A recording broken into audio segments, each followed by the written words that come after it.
Listen up, get ready, I'm not gonna take no more. There's a revolution, a revelation going on in my soul. Buckle up, get ready, we're not gonna sit back. Ladies and gentlemen, sisters and brothers, hermanas y hermanos, I'm Michael James, and I'm here with Emilio Davis, the engineer, and we are here for you with another edition of the Live from the Heartland show. We are broadcast every Saturday morning at 9 o'clock on our home base, WLUW 88.7, and we are also on CAN TV. This week, we're going to talk with Heather Booth and Katy Hogan about things that people can do in order to turn out the vote in the election, which is coming up very quickly and very important. And then we're going to go out to Seattle and talk to Ron Schulz, who is an old friend who's been following the show for a long time and has a new book out called Chicago Rage. We'll talk with him. So let's get started. A little bit of news, things that caught my attention. President Biden gave a talk to the country last night over the ex-president and the Make America Again crowd destroying democracy. This follows his calling them out last week about being semi-fascist, which he took some heat on, but got a lot of accolades. Biden is calling on Americans to resist threats to democracy. On a similar note, former Republican Speaker of the House, Newt Gingrich, has been pushing advertisements that falsely claim the 2020 election was stolen from Donald Trump in order to arouse anger. This is according to the House committee investigating the January 6th Capitol attack. Also down south in Georgia, Lindsey Graham, well, he's from South Carolina, but he's been ordered to appear before the Georgia grand jury, and the courts say he must do that. Also, Governor Kemp, who has been called before the grand jury, investigating the 2020 election and events around it. Kemp has to testify too, although he gets to do it after the next election. Moving on a little bit. Voting and elections. Up in Alaska, happy to say that Sarah Palin lost her race to Mary Peltova. It was a ranked choice voting system, special election to serve out the term of, I think his name was Don Young. I left it, but I got rid of it. And Peltova won the election. She has to run again in November. But this was a good sign that Palin was beaten by the first Alaska Native to go to Congress.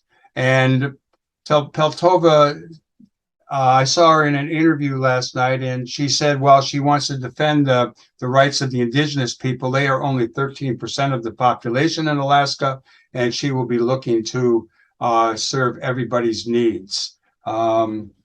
Let me see. Also on that same note, well, at least around elections and stuff, Ginny Thomas, who is the wife of the Supreme Court Justice Thomas, it turns out she pressed Wisconsin lawmakers to overturn Biden's 2020 victory. Newsweek has reported she attempted to sway, I think, 29 people, as well as trying to do that also that 29 was in Arizona, because she's also trying to sway electoral decision makers in both Wisconsin and Arizona, and there are more calls for her to be called into account. On the memoriam front, I have no deaths of friends to share. Oh, that's great. On the environment, Pakistan, a third of the country is underwater. Pay attention to that, because also a report coming out, major sea level rise is caused by melting ice in Greenland. The ice cap is melting. It's inevitable. The loss will contribute to a minimum rise of 27 centimeters or 10.6 inches, regardless of what climate action is taken. Out in Nebraska, a week ago, this came up. The medical marijuana initiative there did not pass. It needed a certain number of votes. So in Nebraska, there is no medical marijuana, no recreational marijuana. On the labor front, National Public Radio reports that the U.S. support for labor unions is at 71%. And that follows wide-ranging efforts both from Amazon and Starbucks employees to organize. And the Guardian reports that Starbucks and Amazon have been accused of dragging their feet on union contracts. After successful unionization drives, experts say the companies will fight to the end to prevent the next step. In other words, a union. That's not good. Okay. A little bit from around the world. Just coming up on the New York Times, a vote in Chile that could transform indigenous rights. A proposed constitution would enshrine some of the world's most extensive indigenous rights, but those reforms have become the focal point of a campaign to reject the new text. The Mapuche people, Mapuche, beat back the Inca invaders. They fended off the Spanish colonizers, and now, centuries later, they have continued to wage a battle for recognition of their territories in northern Chile. Now, in what could be one of the biggest victories for indigenous peoples around the world in modern history, the Mapuches are on the verge of achieving much of what they have been fighting for. There will be an election Sunday in Chile on a new constitution that, if approved, would enshrine these extensive rights for indigenous people. On the sports front, it's been really wonderful to watch Serena Williams. She's won her 2 matches now. She and her sister Venus did lose last night in doubles. I'm sure she's going to be a little tired today going into her match on Friday night. But she said she's going to retire. She's walking it back just a little bit with all these successes. We'll see what happens. And close to home in Rogers Park, Network 49 and the 49th Ward Democrats are holding a rally and petition signing event to show support for the re-election of our Alderwoman Maria Hadden. This event is going to take place September 10th, 11 a.m. in what is now being called the Glenwood Alfresco Plaza. That's the 6900 block of Glenwood, just south of the old Heartland Cafe site. And it's going to be a great event and really in support of our current Alderwoman, who I think is doing a really fine job. There's also a new Network 49 Environmental Committee working with Eugene Field School and Loyola University. Contact us via Network 49. You can find that on Facebook, etc.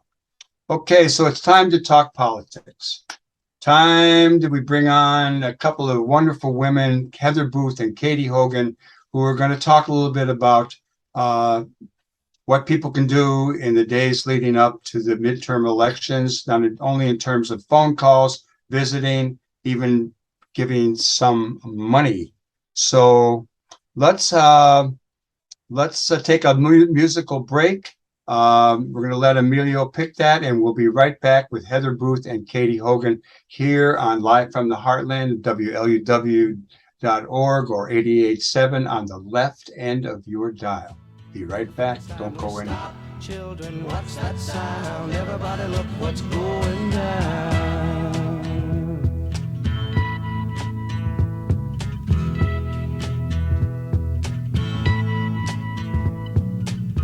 There's battle lines being drawn. Nobody's right if everybody's wrong.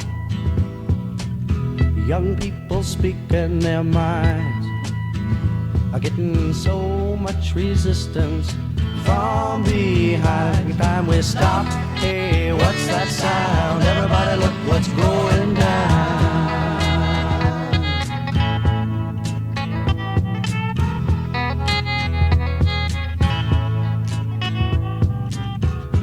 What a field day for the heat. 1,000 people in the street, singing songs and a carrying signs. Mostly say hooray for our side. It's time we stop. Hey, what's that sound? Everybody look what's going down.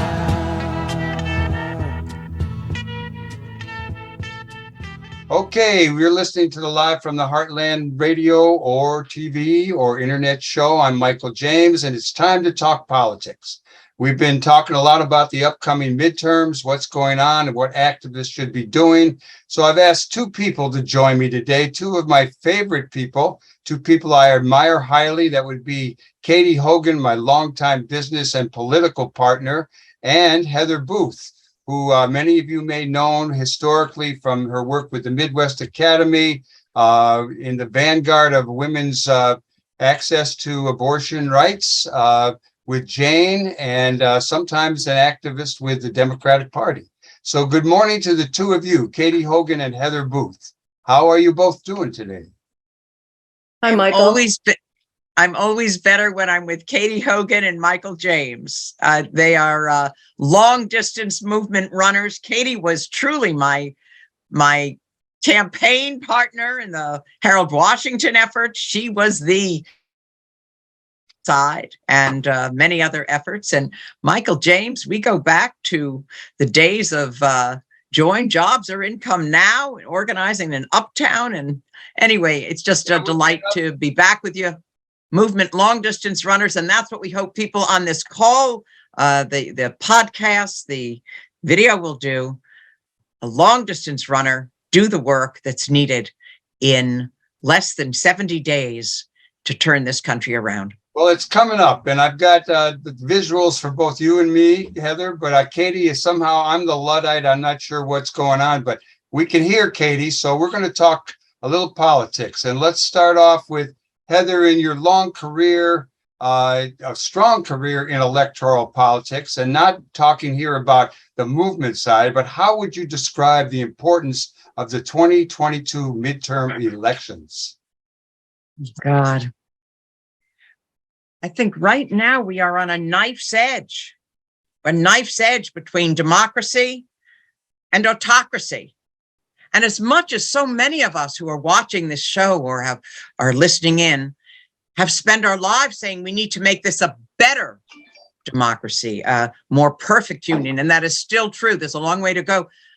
But in fact, what we're now facing are this MAGA faction of the Republican Party that's dismantling what democracy we have, undermining it, particularly for people of color, for young people. But the truth is, for anyone who wants to see something like would be a free and fair election.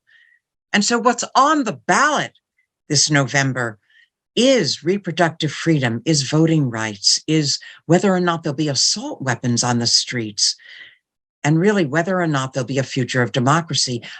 On the other hand, because we also represent the majority of this country, if we get people out to vote and engage them with 2 more votes in the Senate, with holding the House, we can undo that filibuster rule and move through much more legislation at the federal level that we'd like to see. And then, of course, they're the important state and local campaigns. So, Michael, I'm glad you're raising the issue about this election. It couldn't be more important. Well, Heather, how much of Congress is on the ballot?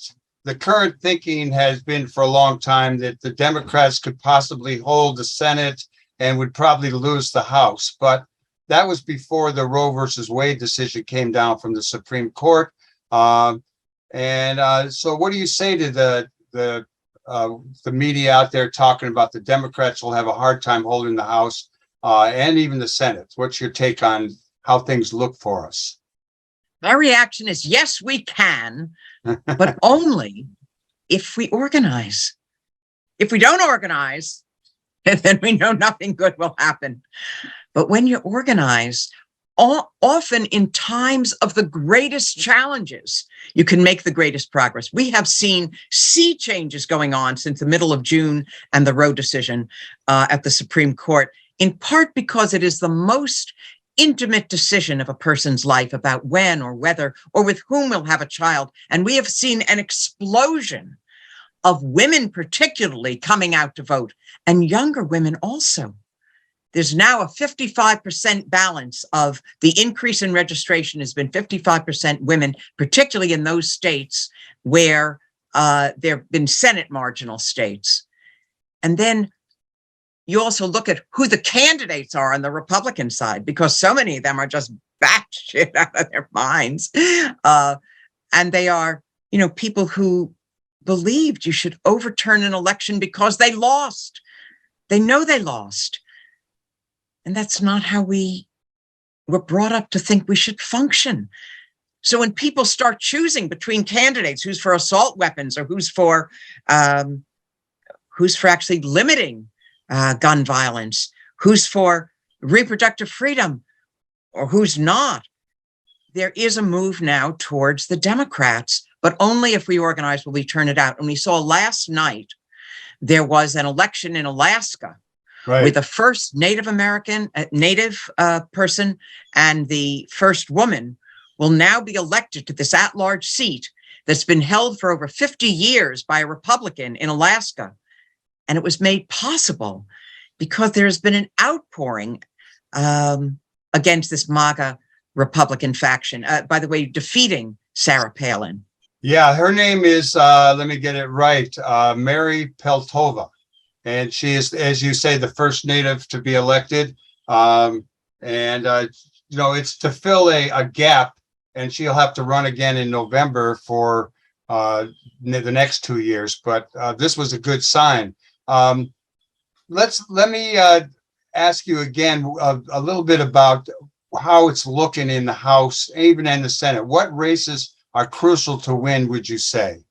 Well, on the Senate side, there are 3 open seats. First of all, 2 more seats, and we can change the rule in the Senate that only needs a 50% plus 1 majority. And right now we're 2 votes short of that majority. And that would change the filibuster rule. Amongst the things that would go through, the president's already said he would sign something to codify Roe. The House has already passed the John Lewis Voting Rights Act.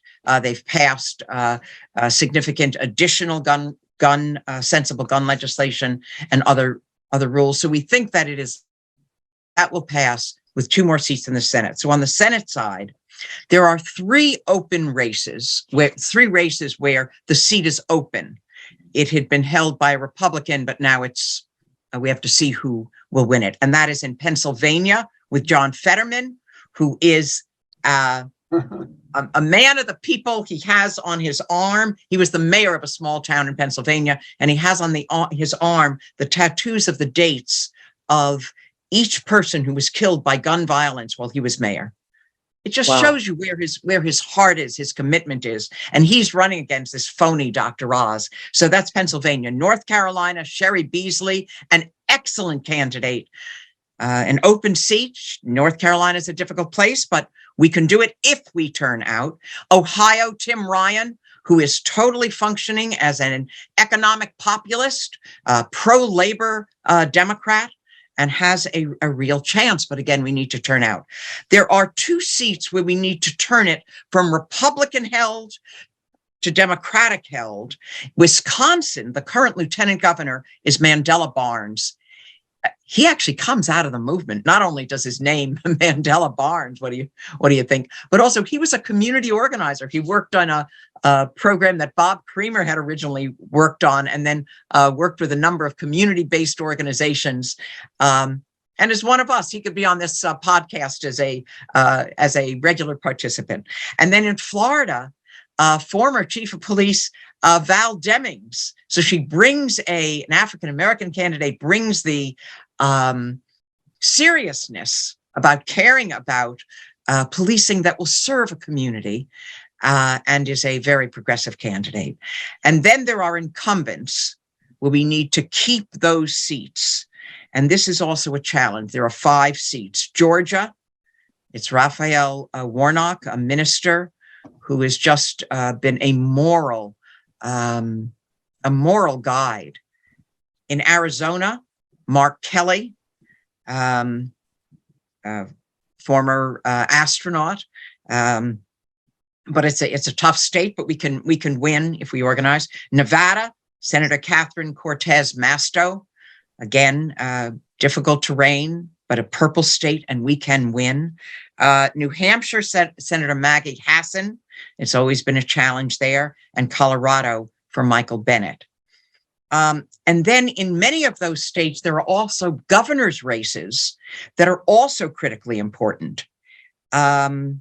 Looking for my governor's list right now. in Wisconsin. Tony Evers is running, and there is now a virtual ban on abortion in Wisconsin. And there's been a fight going on since they tried to destroy the unions and decimated them in the past, but we can build back. So Wisconsin on the governor, Michigan on the governor. The governor Whitmer her life has been threatened because of this MAGA faction. In Pennsylvania, the Republican governor candidate, Mastriano, not only supports January 6th, but he is anti-Semitic, racist, and he embraces having a white Christian nation explicitly. And then we have Josh Shapiro, who's running as the Democratic candidate. Arizona has a governor's race, Florida, Georgia, Stacey Abrams, Nevada, Kansas, Oregon, and Hawaii. Those are the other more marginal races. So you don't include Beto in that one, huh? Do you think Beto has a chance in Texas? Of course. The truth is, yes, I should have included Beto. Katie, thanks for raising that. The truth is, all of these and more are possible if we organize. All right. So you keep talking about if we organize. So this is the question I kind of really want to get at. As an organizer who's been translating movement into electoral politics for many decades now, how do you suggest engaging volunteers at this political moment? I mean, we don't have more than, I don't know how many quiet days are left, but clearly people are starting to pay attention. And so my concern always, and I think Katie's too, when we're doing the show, we will ask people, encourage them to go out and talk to others, and anywhere they know there's some Democrats, encourage people to vote. How would you say at this, in these final days, so to speak, we can get more people active? I've got several very concrete suggestions. Broadly, I talk about 4 M's, that we need members. We need to recruit people. We need more volunteers. And you can do that with calls, with texting. People, we can give you lists for you to call on your own or in a group with their phone banks and other efforts. We'll come back to that. And door-to-door work. There's message. We have to send the message out, just like Mike, you and Katie are doing on this program. But whether it's op-eds, letters to the editor, talking to our friends, sending out the message about the importance of this election and voting and doing the work. Number 3 is money. We do need to send money. Many of us may not have a lot, but even small amounts matter. You say, oh, but they've got so much money. Yes, but they're being swamped often by the other side. So we members, message, money, and movement. We just need to show up and have the visibility to show the powerhouse that we are and can be. Now, ways to be involved, it depends on where you are and what you want to do. I actually have one particular recommendation that a friend of mine, Michael Ansara, who Michael, you may particularly know, he was also from STS. He's up in Boston area, I think. Came out of that background and now is running something called Together. And it's an all volunteer effort that helps individuals. I've also got some group suggestions, figure out where can I be most effective. And if you go to the website, www.togetherweelect.org, there'll be a way you can click on to get started. And there will be a personal coach who will contact you and say, what kind of work do you want to do? Do you want to do phone calls? Do you want to do texting? Can you physically go to a place? Could you do door-to-door? Is there a state you're interested in? What kind of race are you interested in? And they will match you up. You can either do it virtually or in the state. Heather, let me ask you a question about that. Yeah. Can I? Is there a way to get on that Together We Elect and be a person who says, here's my name and number for Illinois, for example? Yes, they can. I'm told that I've tried it out for a few states. I know North Carolina and some others, but I think they can in each state say, here are the groups of how you can be connected. Okay. Now, in addition, in specific states like Illinois, and you'll know this better than I do, Katie, because you're from Illinois, with their important state Supreme Court races that are coming up. And the local races matter also. there are key organizations. Citizen Action of Illinois is one that I particularly am fond of. There's also Personal PAC, which is doing extraordinary work around the elections. Indivisible has a good operation. There's a group called Swing Left nationally that can connect people around congressional races. How about and then Sunrise? Is there a group, that group Sunrise or Sun something? Yeah, Sunrise is a terrific group. It's largely younger people, I think, have worked particularly on climate issues and gun violence issues. And it's great. There are so many organizations. There's Planned Parenthood. There's NAACP. There's so many groups. It is important, though, to connect with a group because you don't need to do it on your own. Okay, this is good. And let me just repeat that for people. You go to www.togetherweelect.org. And I want to ask Katy, Heather, you brought up the Illinois Supreme Court races. One of the things that Katy wants to talk about, and I want her to talk about, is where she is going to be working this election. Because those who are regular listeners to the show know that Katy Hogan registers a lot of voters, does a lot of campaign work. And I know she's going to work with our Congresswoman Jan Schakowsky. Katy, talk a little bit about what your plans are for the next couple of months. Yeah, just to really just dovetail with what Heather just said, I'm going to work starting today, actually, for Jan. Once again, thank you, Jan, for putting me to work on what I wanted to do anyway. But so, yeah, we are concentrating. This is the 9th CD traveling cavalry. We go out to the other districts, whichever ones need the most help. And as you mentioned, Heather, what we're going to concentrate on is going to the 2nd and 3rd districts of the Supreme Court to push those two candidates. Illinois Supreme Court. Sorry?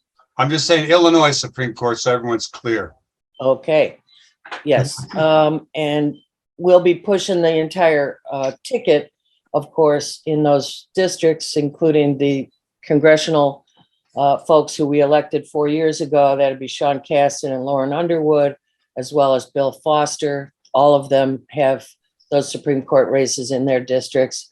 We'll also be trying to introduce a new congressperson in the 13th, which is a brand new district. That's Nikki Budzinski.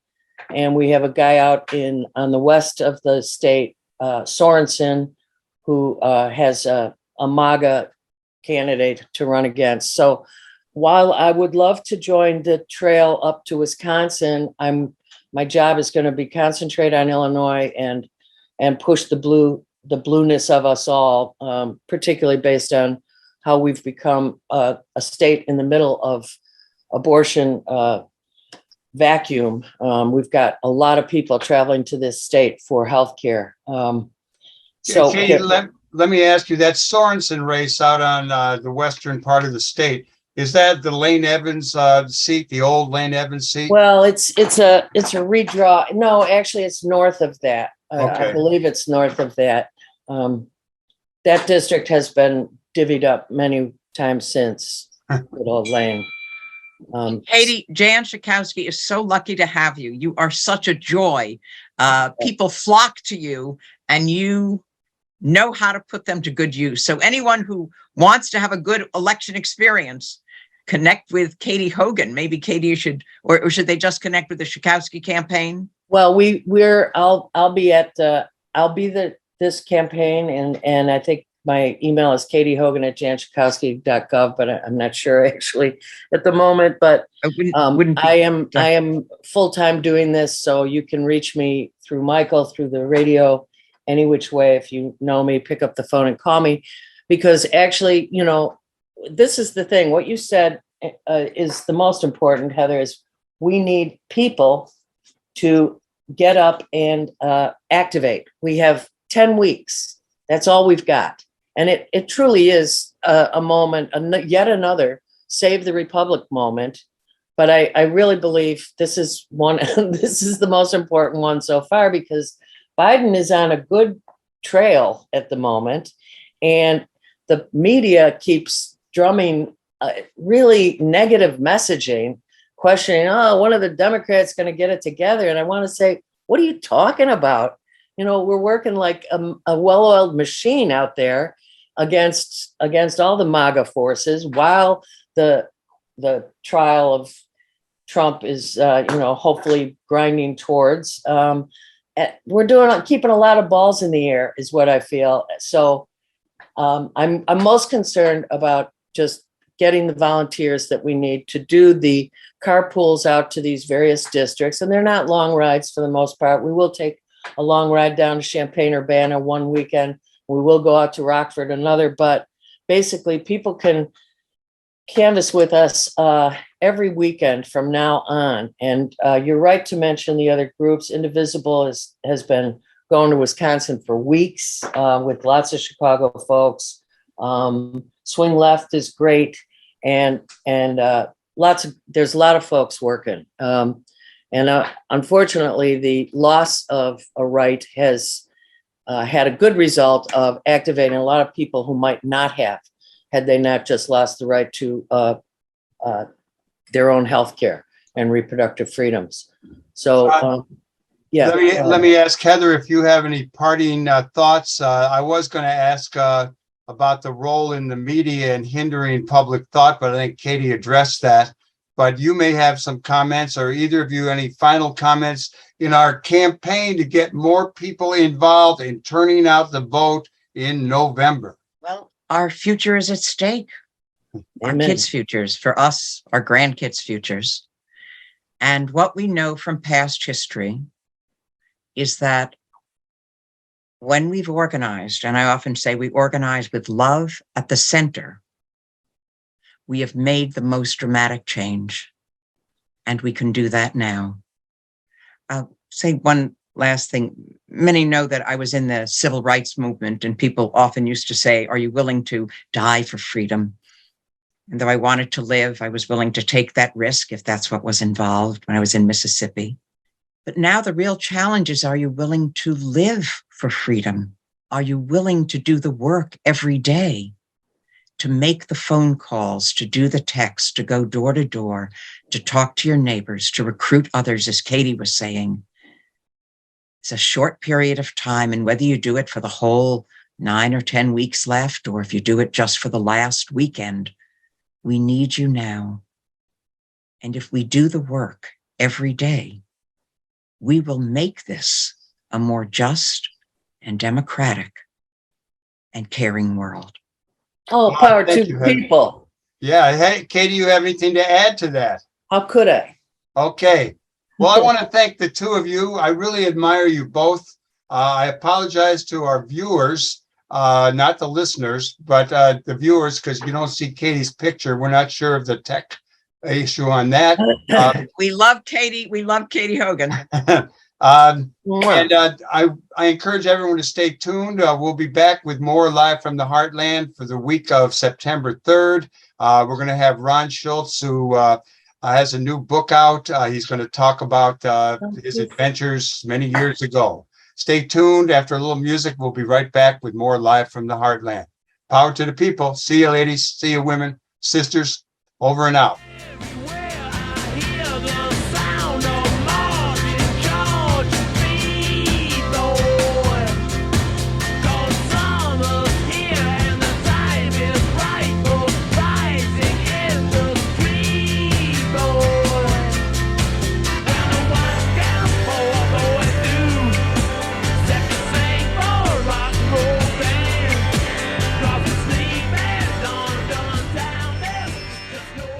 Welcome back to more Live from the Heartland. I'm Michael James, and we are here recording for the week of September 3rd. And I'm really happy to bring on now a guy who we met way back sometime. We'll try to get at the exact details, but I know he's been following this radio show for a number of years, and he wrote a new book called Chicago Rage. I'm talking about the one, the only, incomparable Ronald Schulz out there in Seattle. And I knew you wrote the book, Ron, and I asked you if you wanted to come on the radio. You sent me a copy, and I finished it last night. I had been reading it a little bit every day. I was mistaken in thinking that it was a novel. It's a memoir. but it's an outrageous memoir in some ways. I mean, in terms of your activities, basically, it's about you in your youth at 17. You'd already run away from home. You'd been out in Taos in some collectives or communes. You'd come back. You were living in the woods. You hit Old Town, up and down Lincoln Avenue, met a woman, went to New York, had a little adventure, then came back to Chicago, got involved in some heavy stuff in the streets, and then you're telling us you're writing some more books. So how are you doing today? Hey, terrific. Yeah, I'm here at a hotel room in sunny Washington, which is taking over from Nevada here, becoming more like Nevada every day or every year with our climate change. And yeah, I'm doing terrific. I'm glad, I started writing, and, I've written a bunch of other things that didn't go anywhere, by the way. Getting published is not by any means easy, but after I got pushed into it by a few friends who knew me and knew my story a little bit, I decided to write it. And I think we all need to get our stories out there. We're all part of a larger framework, a jigsaw puzzle that makes up history. So our personal story, I mean, leaders are nothing without followers, or, sometimes we change places, But yeah, write. I tell people out there, write your story. Go ahead. No, I really I like reading memoirs, and I liked reading this. It's pretty exciting in parts, pretty challenging. I suffer for the lack of sleep you had at certain times, the amount of drugs, and the amount of sex. There's a lot of sex in it. Why don't you give our listeners and our viewers a little synopsis of what the book is about? See if I come close to it. All right. It's my version of On the Road, but I think more authentic than the original. There's a lot of On the Road stories out there, but this one, of course, it's unique. I was 17 at the time. As Michael says, I'd had a rather adventurous childhood before that, running away at 15 to New Orleans and getting busted and, et cetera stuff. But I really knew there was big issues in our country. I wanted to find the revolution, or at least my place in it.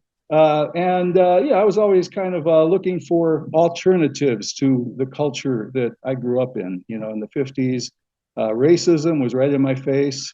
I saw a lot of negativities, and I was looking at a communal ideal or somehow a alternative counterculture thing.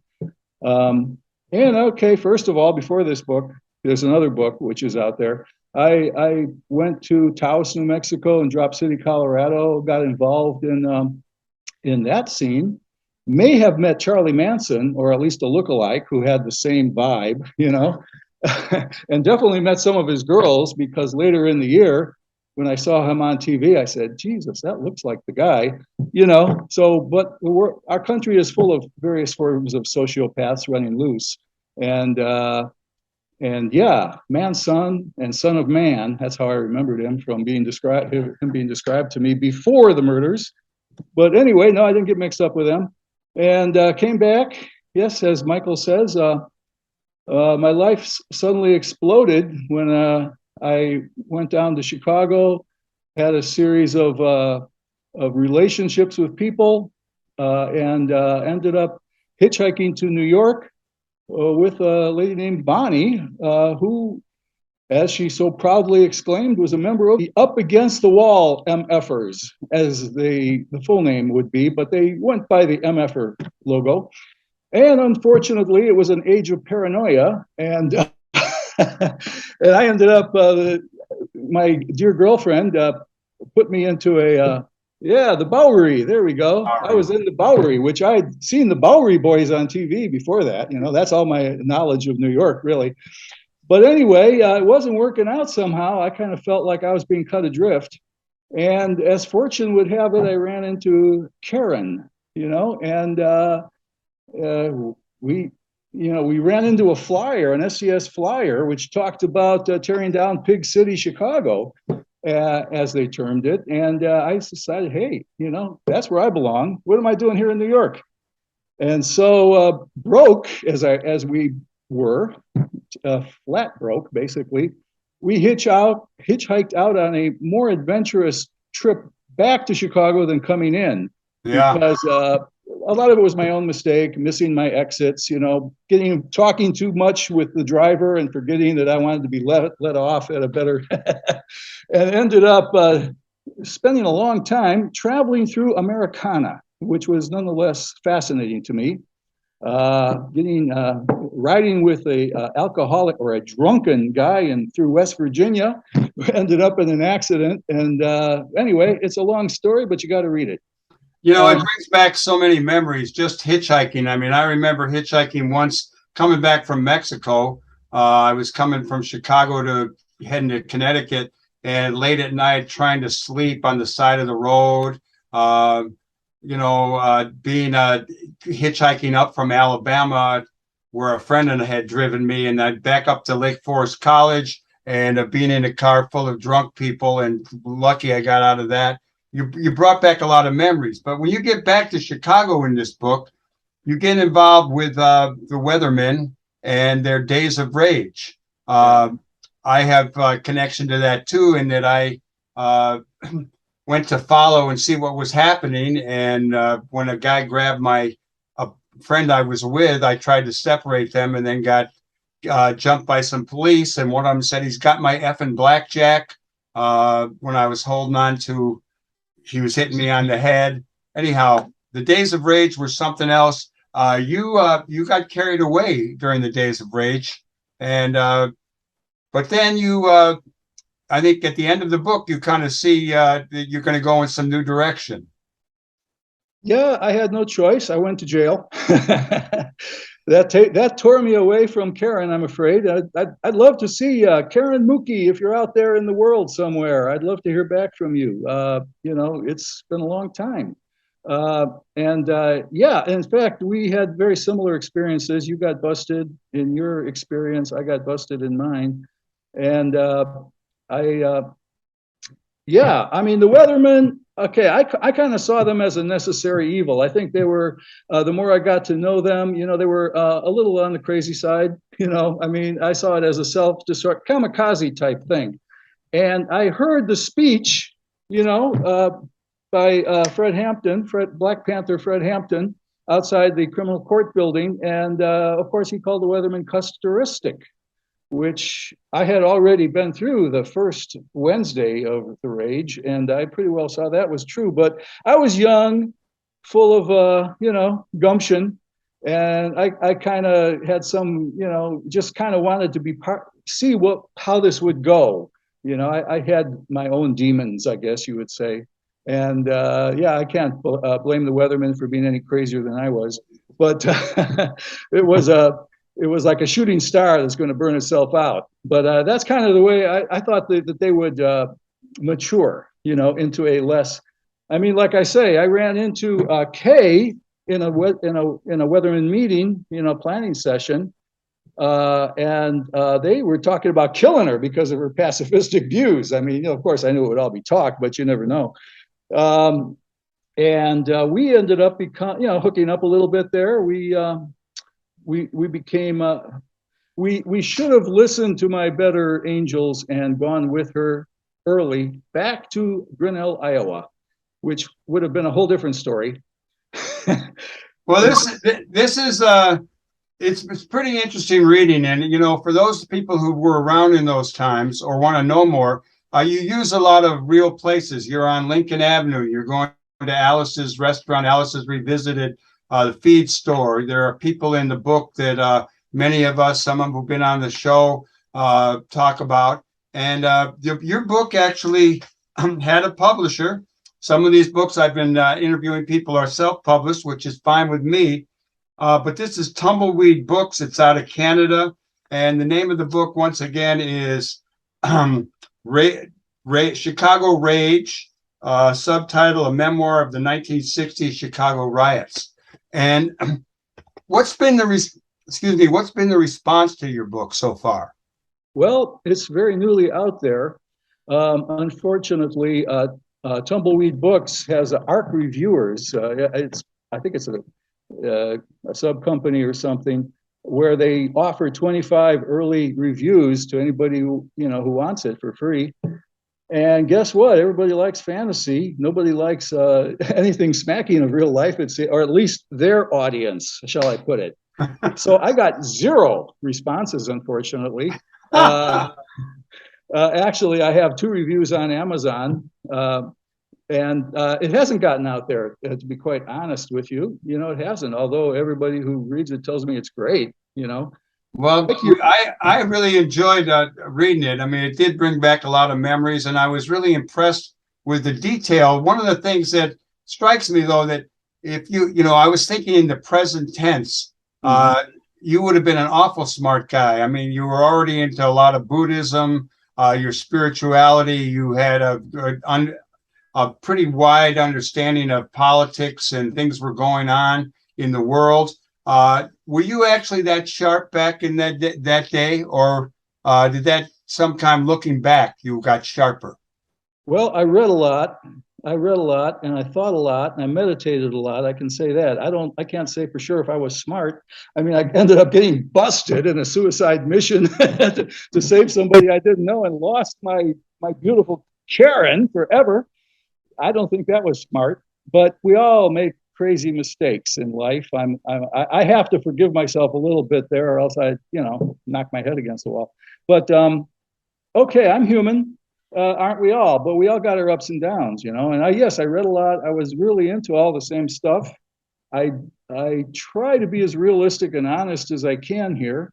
Of course, every time anybody writes about themselves, they either leave out, or I try to put in what I think is germane. Other people people who know me can tell me otherwise, but I got another one coming out about it involves you also, Michael, during the White Panther days of 1970, when I for sure met you in Elmhurst College. You were there to apparently take over a class, give a lecture.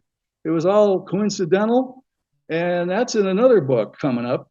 So you got involved with the White Panthers. I remember the White Panthers. We were starting Rising Up Angry. So you got a new book already. Is it already written, or you? I'm actually pounding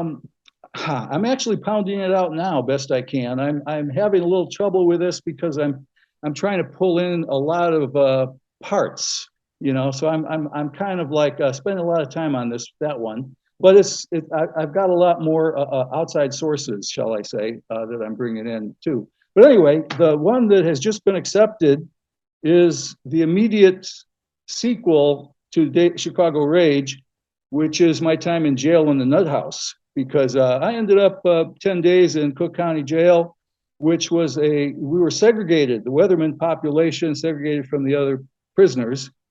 But because I had maybe hit a cop and ripped his badge off, I ended up with a higher bail than most of these other guys. I never got any phone call or anything, but I don't know who else ever did. I don't know how that worked, but and because I wasn't a member of the Weathermen, I was low on the totem pole.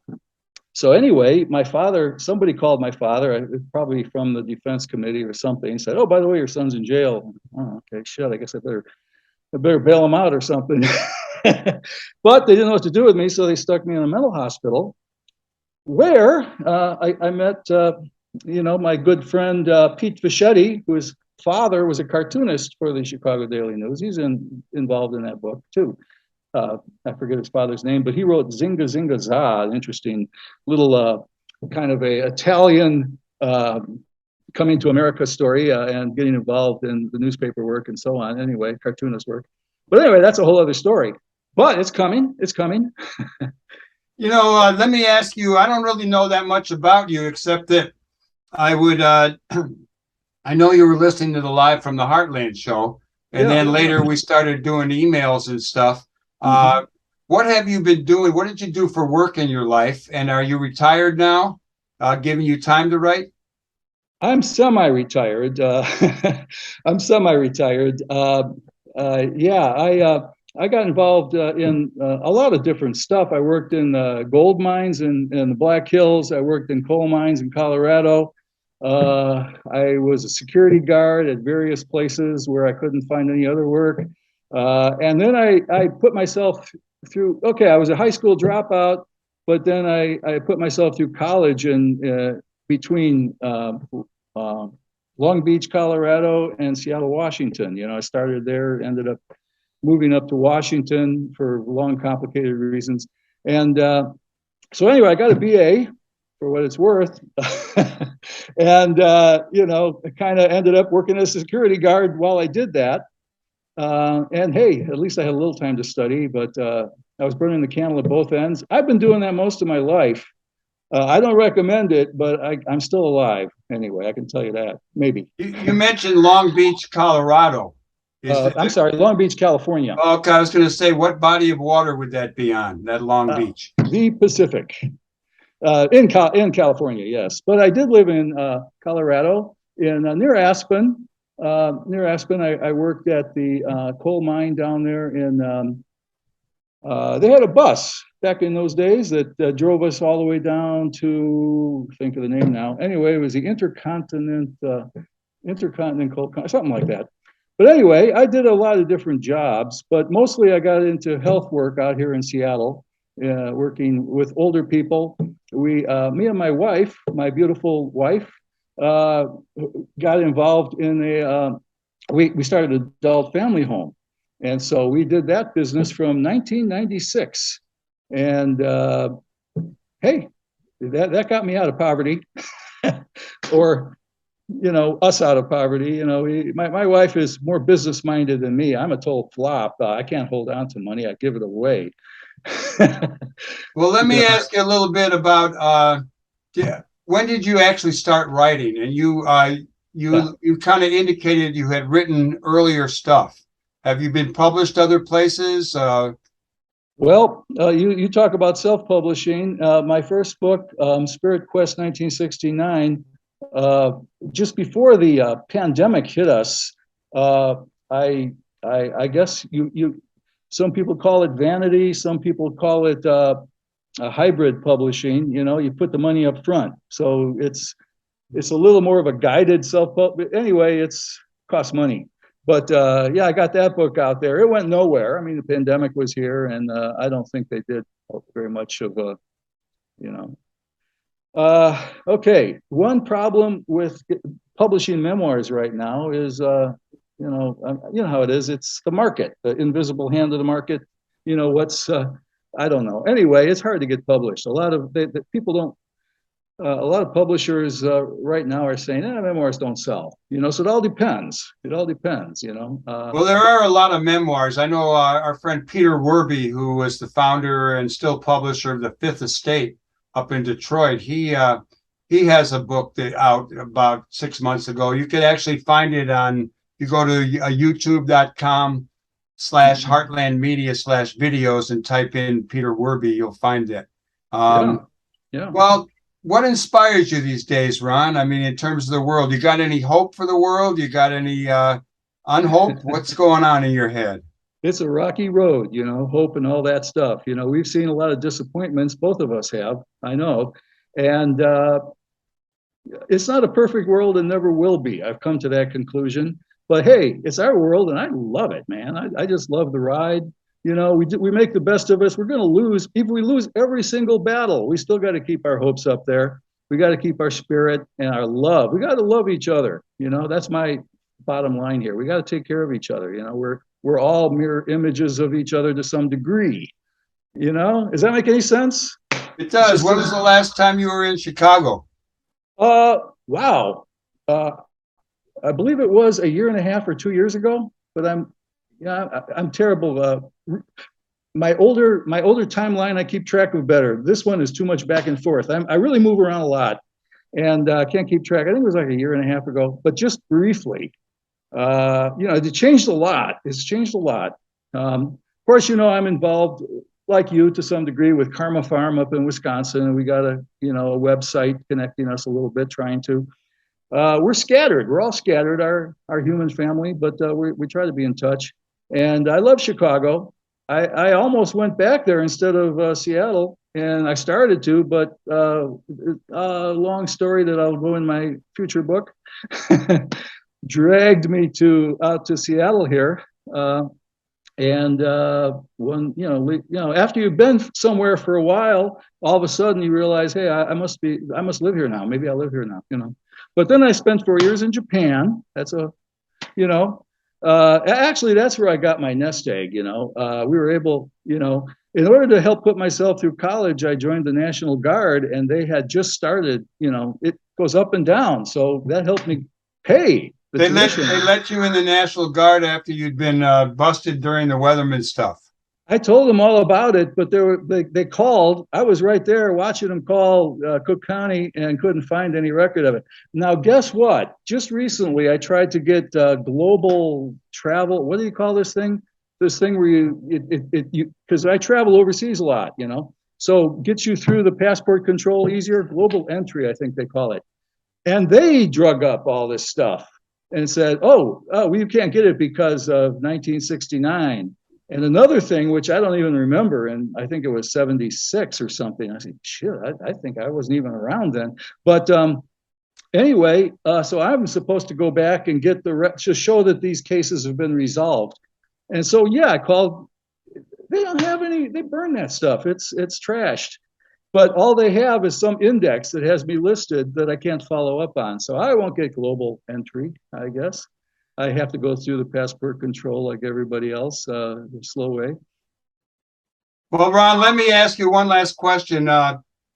You living out there on the West Coast, and you got a lot of climate change issues coming up. You've got it's always a kind of a hotbed of politics. Anything you want to share from your territory about the environment, politics, upcoming elections, etc.?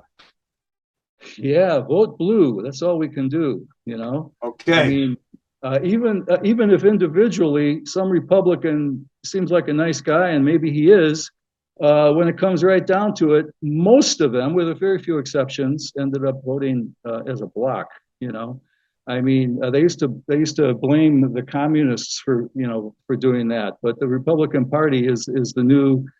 Don't join that, or don't have anything to do with that party, because it's proven to be fascistic. We don't want that. We want some form of democracy, doing the best we can. It's not perfect. Politics is never perfect. You're not going to marry the candidate, but we got to find a common ground and work with it. How's that? That's good enough, brother. It's good talking to you. And when do you write? In the mornings, at the night, anytime it moves you? Whenever I can fit it in. I got a wife and a daughter and a son and grandkids, and I slide things in when I can. I got to get motivated. I usually am pretty motivated, but it comes and goes, But a lot of that depends on everything else going on in my life.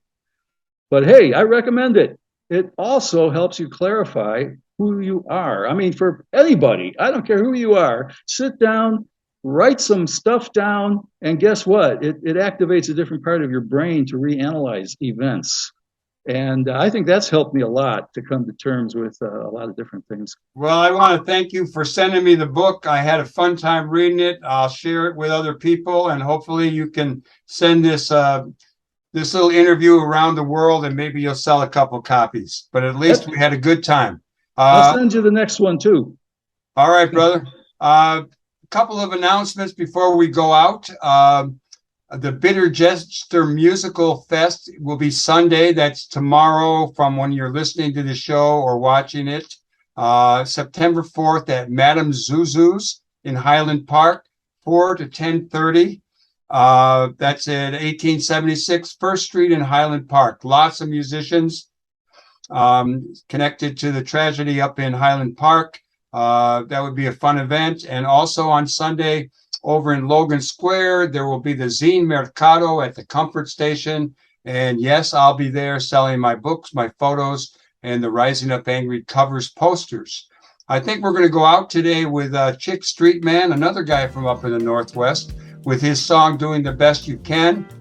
And I want to thank everybody who makes the show possible. Emilio Davis, Lynn Orman Weiss, Imani Warren, Katy Hogan, and Tom Clark. Also our home base, WLUW 88.7 or WLUW.org. Thank you very much. We encourage you to do good in the world, because the world needs all the good that you do, that I do, that we do together. All power to the people. Have a great week. See you next week. Over and out. When you feel real love from up above, oh, so divine. Do you thank your lucky stars for being